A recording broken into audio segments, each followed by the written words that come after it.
Reforms to area education agencies in Iowa have been the hot topic this legislative session and sparked controversy among the chambers rather. Local 5's Dana Searles breaks down the latest progress for AEA reforms and where this legislation stands after the first funnel week. After House Republicans put a pause on Governor Reynolds' legislation to reform area education agencies, they introduced legislation of their own for AEA reforms, which passed out of subcommittee and committee, making it eligible for debate on the House floor. And advocates thanked these lawmakers for listening to them and making these changes.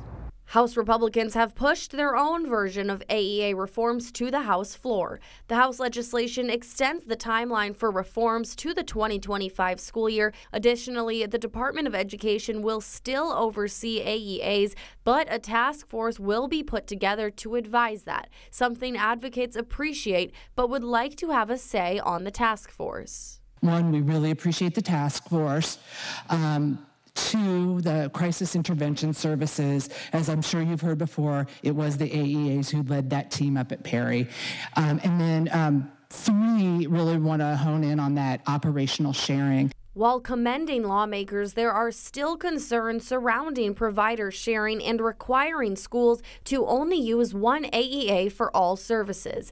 AEAs will continue to be in total control of all special education funds and services, while school districts will be in control of media services and education services. We want to make sure that we, in whatever structure and however this moves forward, that we are maximizing the professional workforce. Representative Skylar Wheeler, the chair of the House Education Committee, says their legislation has changed drastically from Reynolds' legislation.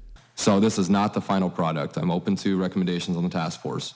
We can continue to have conversations on operational sharing. The legislation in the House Education Committee passed with a vote of 15-8, despite added support from House Democrats, and Governor Reynolds' legislation passed out of the Senate Education Committee late Wednesday night. But legislation has to pass out of both the House and the Senate in order to become law.